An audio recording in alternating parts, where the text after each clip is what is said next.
Hello, good afternoon and welcome again students. In our previous video, we are already discussed the whole syllabus of subject hospital and clinical pharmacy. आपण first लेक्चरमध्ये पूर्ण syllabus काय आहे हे बघितले आहे. From today onwards, we are going to start our actual topics. So now we are going to learn first chapter, that is hospital. Hospital pharmacy ह्या पार्टमधला सगळ्यात महत्त्वाचा चॅप्टर म्हणजे हॉस्पिटल. सो फर्स्ट आपण कंटेंट्स कुठले कुठले ह्या चॅप्टरमध्ये बघणार आहोत ते बघूयात. Definitions, function, classification based on various criteria, organisation, management and last one is health delivery system in India. So पहिल्यांदा आपण डेफिनेशन बघूया. हॉस्पिटल म्हणजे काय? तर अशी जागा जिथून स्पेशलाइज्ड सायंटिफिक इक्विपमेंट यूज करून सुविधा पुरवल्या जातात. कोणासाठी? तर आजारी असलेल्या पेशंटसाठी. आणि त्या सोयीसुविधा कोण पुरवणार आहे? तर group of trained people educated to the problems of modern medical sciences. The hospital is a complex organization utilizing specialized scientific equipment and functioning through a group of trained people educated to the problems of modern medical sciences. म्हणजे काय? Hospital म्हणजे काय? तर अशी जागा जिथून specialised scientific equipment use करून सुविधा पुरवल्या जातात. कोणासाठी?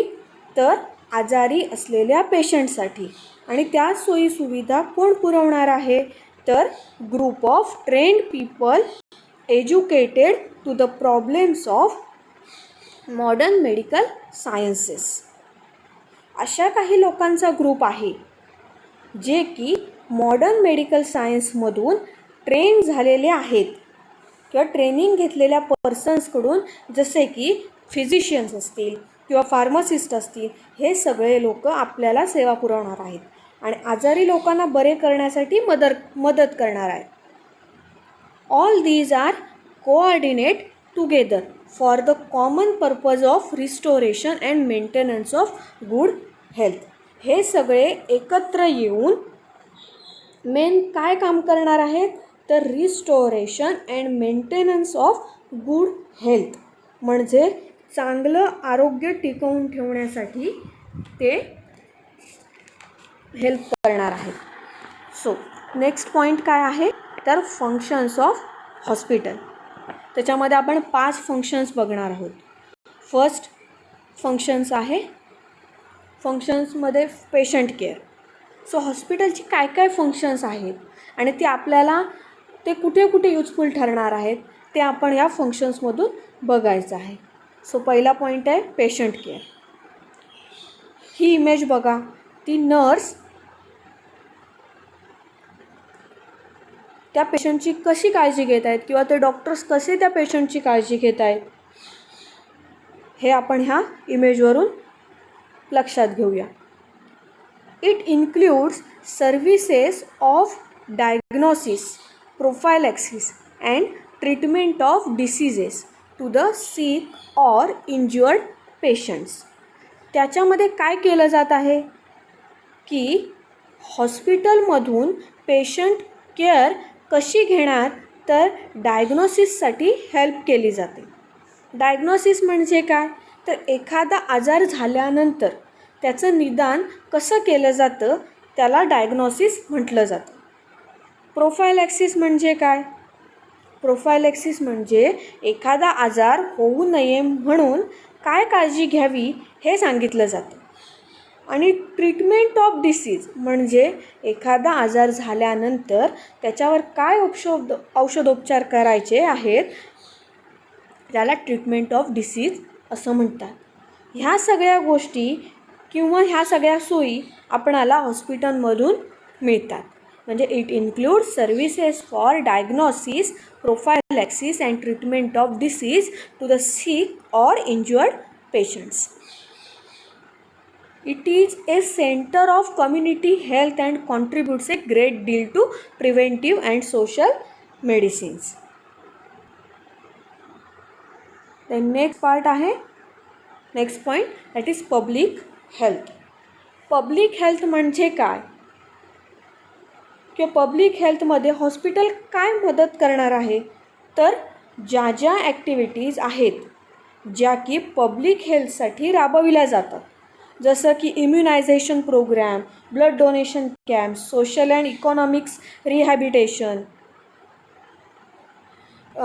त्याच्यानंतर आहे हेल्थ एज्युकेशन, अशा ज्या काही ह्या सगळ्या गोष्टींसाठी हॉस्पिटल फॅसिलिटीज प्रोव्हाइड करते आणि ॲडवाईससुद्धा देतात. त्याच्यामध्ये immunisation program, blood donation camp, की जिथे स्किल्ड पर्सन्स लागतात, म्हणजे फिजिशियन्स असतील किंवा फार्मासिस्ट असतील, त्यांची गरज आहे तिथे मग ते हॉस्पिटलकडून प्रोव्हाइड केले जाते. नर्सेस असतील आणि त्यांच्यावरद्वारे ह्या सगळ्या सोयी ज्या आहेत त्या पब्लिकसाठी प्रोव्हाइड केल्या जातात. म्हणजे आपण हे करूया, रीड करूया.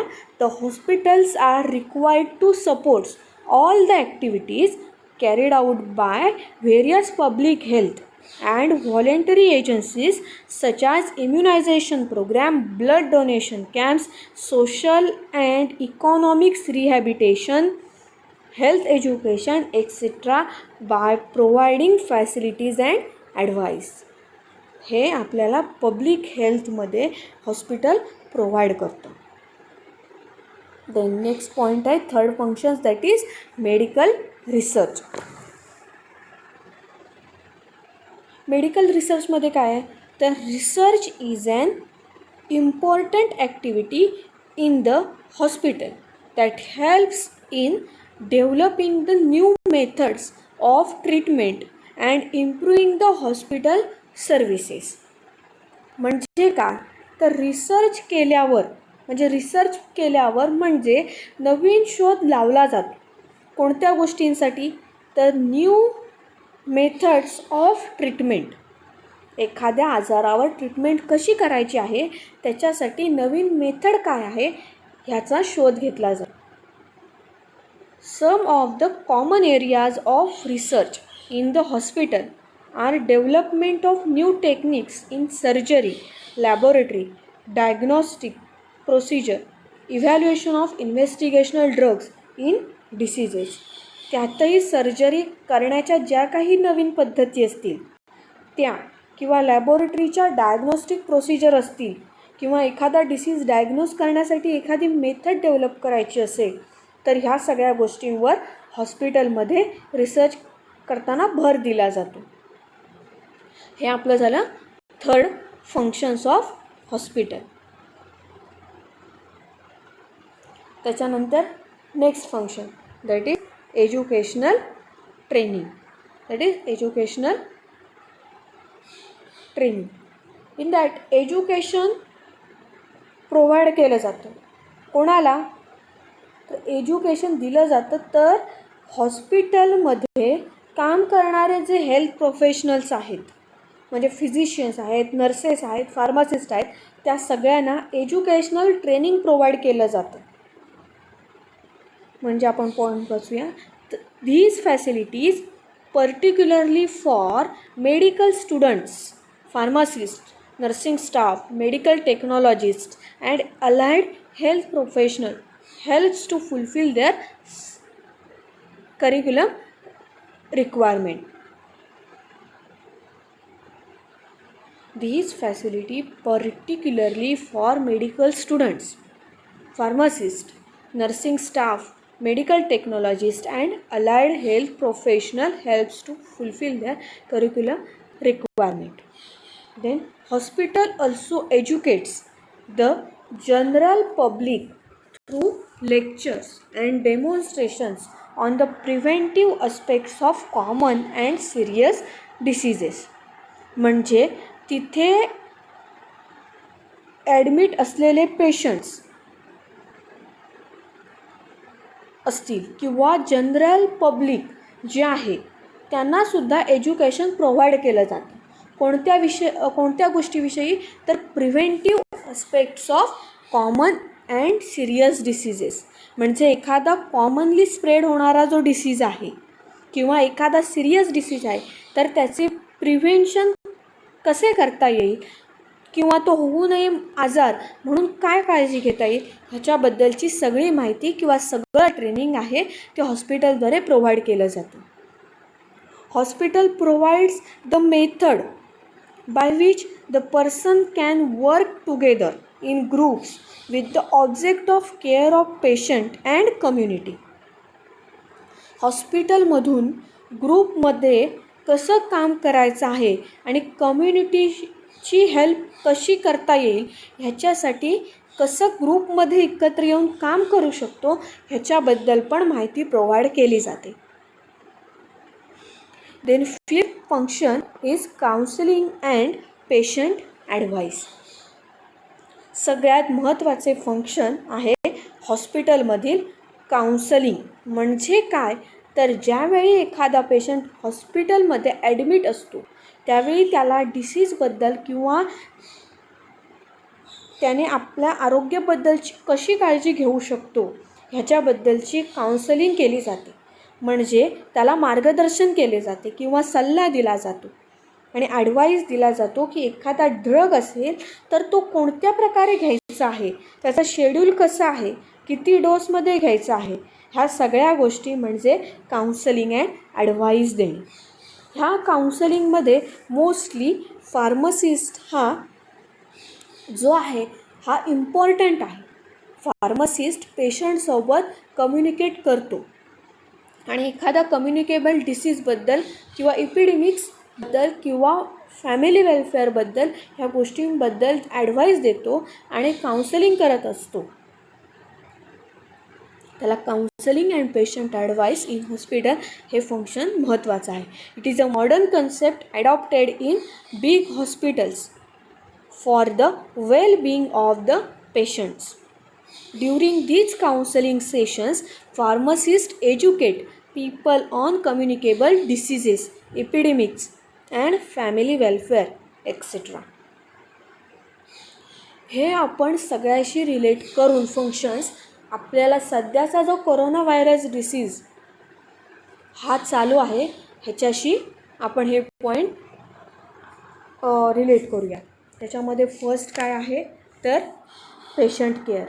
आता हॉस्पिटलमध्ये आपण गेल्यानंतर आपल्याला सगळे ॲडवाईस केले जातात किंवा कशी केअर घ्यायची आहे हे सांगितले जाते. म्हणजे तुम्ही गरम पाणी प्या किंवा एखादा आयुर्वेदिक काढा असतो तो घ्या किंवा वारंवार मास्क वापरा. ते मास्क साधारण 1 तासानंतर ते बदला किंवा 2 तासानंतर बदला. हे सगळं आपल्याला हॉस्पिटलमध्ये सांगितलं जातं. पब्लिक हेल्थ कशी राखायची आहे याच्यासाठी बॅनर लावले जातात की आता हा डिसीज आहे, तुम्ही एकत्र येऊ नका. त्याच्यासाठी पोलीस, गव्हर्नमेंट सर्वंट सगळेजण त्याच्यासाठी आपल्याला ॲडवाईस करत आहेत. त्याच्यानंतर मेडिकल रिसर्च, त्याच्यामध्ये कोरोना व्हायरससाठी कोणती लस उपलब्ध होणार आहे, उपलब्ध करायची आहे, जेणेकरून आपले जे लोक जास्तीत जास्त मरत आहेत त्यांचे कसे जीव वाचवले जातील याच्यासाठी आपण रिसर्च करत आहोत. त्याच्यामुळे एज्युकेशनल ट्रेनिंग हे त्या फार्मसिस्टला किंवा डॉक्टरना प्रोव्हाइड केले जाते गव्हर्मेंट थ्रू. देन आपल्याला नेक्स्ट पार्ट बघायचा आहे क्लासिफिकेशन ऑफ हॉस्पिटल्स. पण त्याच्या आधी आपण एकदा रिव्हिजन करूया. फंक्शन्स कुठली आपण बघितली आहेत. पहिलं आपण बघितलं तर हॉस्पिटलची डेफिनेशन काय आहे. देन फंक्शन्स त्याच्यामध्ये पेशंट केअर आहे. Then next one is public health आहे. Then third one is medical research आहे. फोर्थ एज्युकेशनल ट्रेनिंग आहे आणि फिफ्थ आहे ते काउन्सिलिंग अँड पेशंट ॲडवाईस.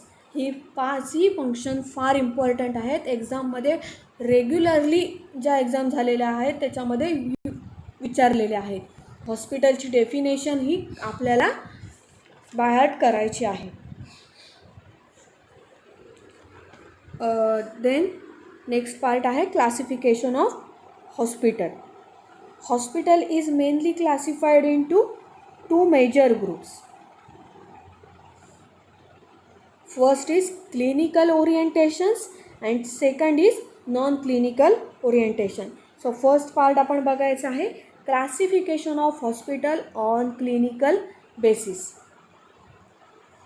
त्याच्यामध्ये अजून 2 पार्ट आहेत. ऑन बेसिस ऑफ त्याच्यामध्ये 4 पार्ट आहेत. On the basis of major disease, on the basis of anatomical specialisation, then third one आहे on the basis of client group आणि on the basis of system of medicine. हे 4 part आहेत, 4 sub types आहेत ते classification of hospital on the clinical basis. So on basis of major disease त्याच्यामध्ये म्हणजे कोणत्या प्रकारचा आजार त्या पेशंटला झालेला आहे त्याच्यावरून हॉस्पिटल क्लासिफाय केलं जातं. On psychiatric hospitals or mental hospitals म्हणजे मानसिक आजार असलेले तर त्या पेशंटला ह्या हॉस्पिटलमध्ये ॲडमिट केले जाते. म्हणजे अकॉर्डिंग टू त्या पेशंटला कोणता आजार झालेला आहे त्याच्यावरून त्या हॉस्पिटल क्लासिफाय केलं जातं. फर्स्ट वन आहे psychiatric hospitals or mental hospitals, then second one आहे TB हॉस्पिटल, थर्ड आहे लेप्रोसी हॉस्पिटल्स, देन फोर्थ आहे cancer hospitals. Then fourth cancer hospital, leprosy hospital, TB hospitals and psychiatric hospitals or mental hospitals. Then next one आहे on the basis of anatomical specialisation. Anatomical स्पेशलायझेशनवरून classify कसं केलं जातं आहे तर ear, nose and throat hospitals म्हणजे कान, नाक, घसा याच्याशी रिलेटेड जे कुठले आजार असतील त्याच्यासाठी हॉस्पिटल कुठले आहेत ENT hospitals, that is ear, nose and throat hospitals. Then orthopaedic hospitals हे बोन्सशी रिलेटेड जे कुठले डिसीज असतील त्याच्यामध्ये ऑर्थोपेडिक हॉस्पिटल्स क्लासिफाय केलेलं आहे. आय हॉस्पिटल्स डोळ्याशी रिलेटेड जे कुठले आजार असतील त्याच्याशी आय हॉस्पिटल्स आपल्याला प्रोव्हाइड केलेले आहेत. देन किडनी हॉस्पिटल्स किडनीशी रिलेटेड जे कुठले डिसऑर्डर्स असतील, डिसीज असतील ते आपण ह्याच्यामध्ये क्लासिफाय केले असेल. पहिला कुठला बघितलेला आहे on the basis of major disease, then second one आहे on a basis of anatomical specialisation, then third आहे on the basis of client group, on the basis of client group. त्याच्यामध्ये पहिला आहे पेडियाट्रिक हॉस्पिटल्स अँड सेकंड आहे maternity hospitals for mothers. Paediatric hospitals for childrens or infants, newborn बेबीसाठी paediatric hospitals classify केलेले आहेत. त्याच्यानंतर maternity hospitals for mother's म्हणजे जी woman pregnant आहे तिच्यासाठी आफ्टर डिलिव्हरी हे हॉस्पिटल तिच्यासाठी क्लासिफाय केलेले आहे की जिथे तिची काळजी घेतली जाईल. देन नेक्स्ट पार्ट आहे on the basis of system of medicine.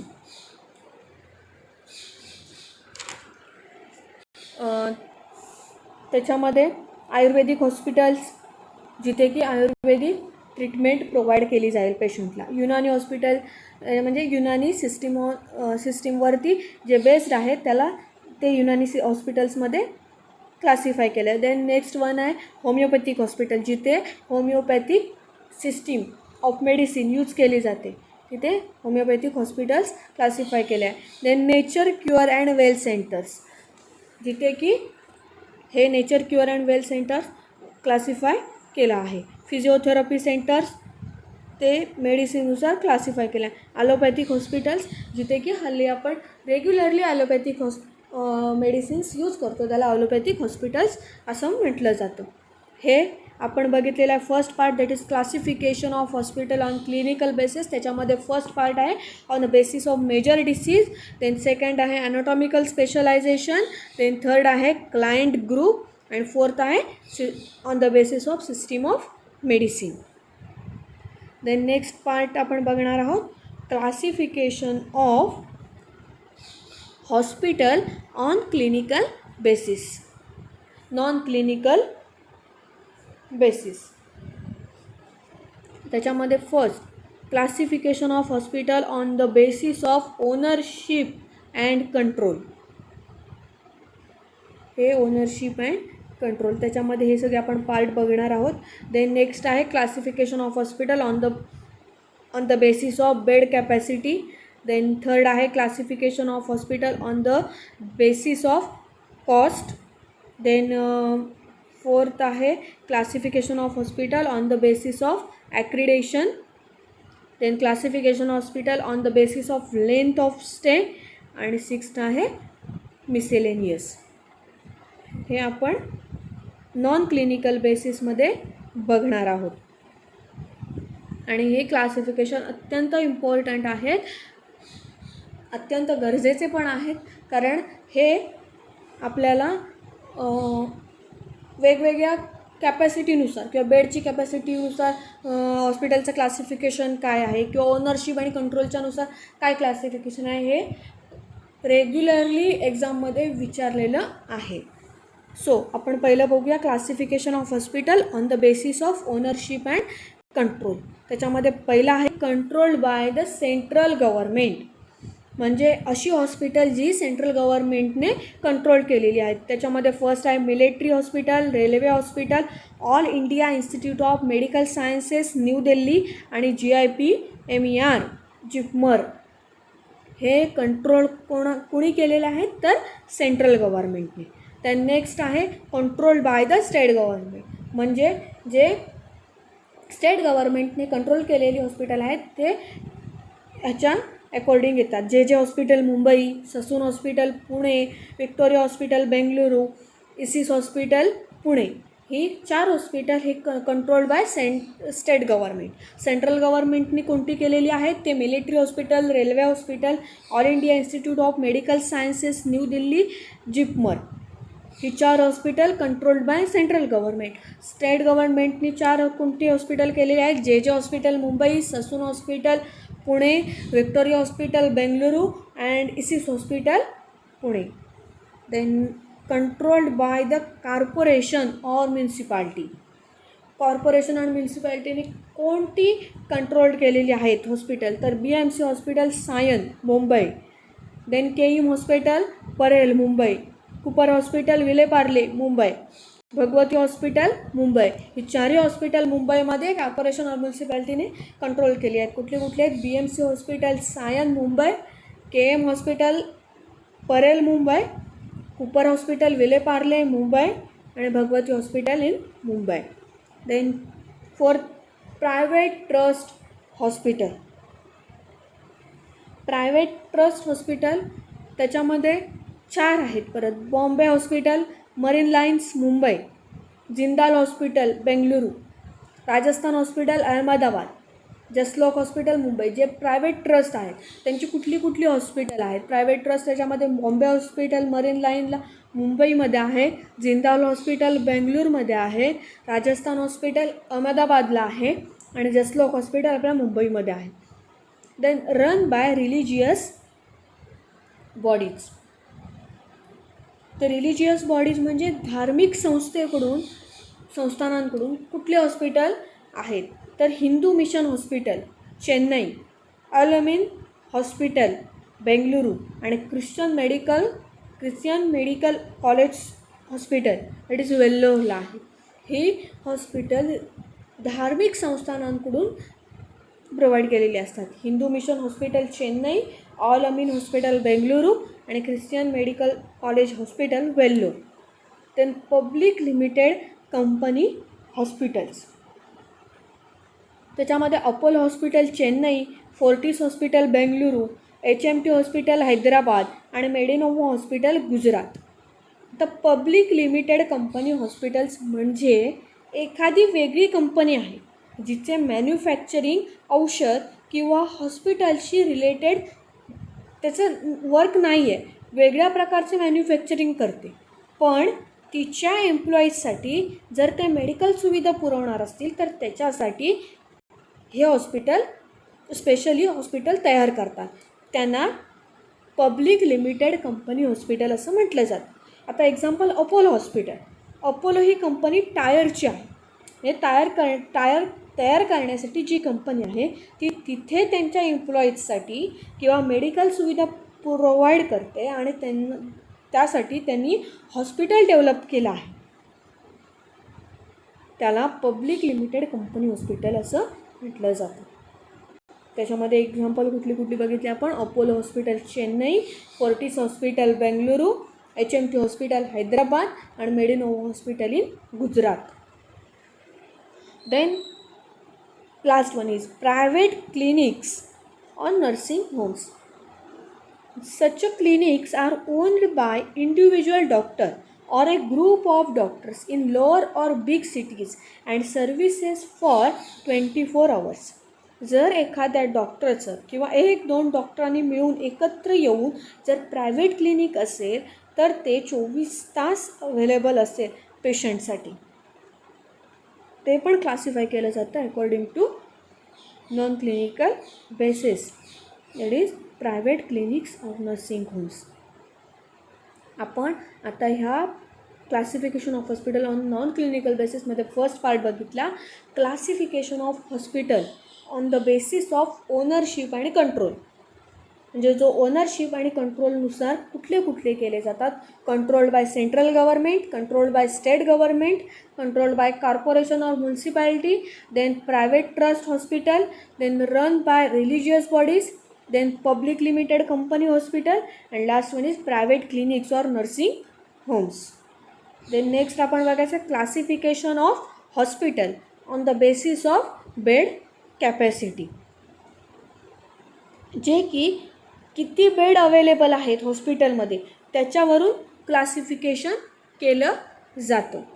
So first आहे large hospital, bed available more than 1000 or above 1000 beds available. Large हॉस्पिटलमध्ये beds available 1000 or above 1000. Example is JJ group of hospital and KIM hospital in Mumbai. Then medium hospitals, beds available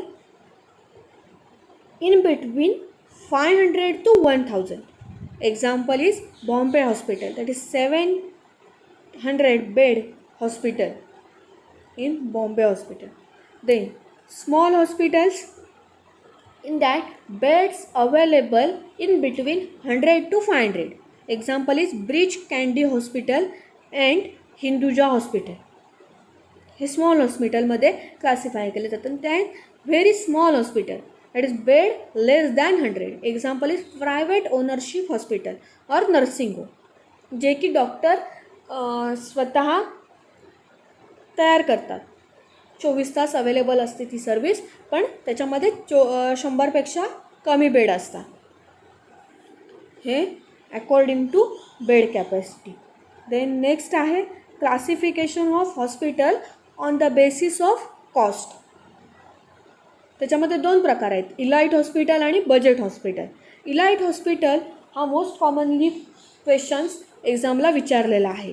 elite hospital classify कशावरून होतं? On the basis of cost. एखाद्या हॉस्पिटलमध्ये treatment घेण्यासाठी किती खर्च येतो त्याच्यावरून क्लासिफाय केलं आहे. त्याच्यानुसार 2 ग्रुपमध्ये क्लासिफाय होतात, इलाइट हॉस्पिटल आणि बजेट हॉस्पिटल. इलाइट हॉस्पिटल म्हणजे काय? They are symbol of high tech medical development. जेथे उपचार घेणे खूप महाग असते, पण तेवढीच ती हॉस्पिटल सेवा सुविधा पुरवणारी असतात. त्याला इलाइट हॉस्पिटल असं म्हटलं जातं. दे are symbol of high-tech medical development. The hospital contains 5-star hotel facilities. The deluxe room are equipped with fridge, TV and telephone. The hospital contains 5-star hotel facilities. The deluxe rooms are equipped with fridge, TV and telephone. Elite हॉस्पिटलमध्ये जे room असतात ते deluxe rooms असतात. त्याच्यामध्ये काय काय deluxe रूममध्ये काय काय असतं तर फ्रीज असतो, TV असतो, टेलिफोन सुविधा असतात. हे त्या डिलक्स रूममध्ये असतात. Thus the room charges are costly and the treatment cost is also high. तिथली चार्ज पण कॉस्टली असतात आणि त्याच्यामुळे त्यांची ट्रीटमेंट जी आपण घेणार आहोत त्याची कॉस्ट ही जास्त असते. But these hospitals reserve A particular percentage of their capacity for the poorer section and subsidies A particular percentage of their accommodation. He hospital काही गरजू लोकांसाठी सुद्धा अवेलेबल असतात. त्याचे पार्टसुद्धा त्यांच्या हॉस्पिटलमध्ये वेगळे असतात, पण ते सुविधासुद्धा ते गरजू लोकांसाठी पुरवतात. हे आहे इलाइट हॉस्पिटल. देन नेक्स्ट आपण बघणार आहोत budget hospital. These are made for moderate to low budget users. हे कमी बजेटवाले म्हणजे ज्यांची क्षमता त्या हॉस्पिटलची पे करण्याची कमी आहे, ते लो बजेट हॉस्पिटलमध्ये क्लासिफाय होतात.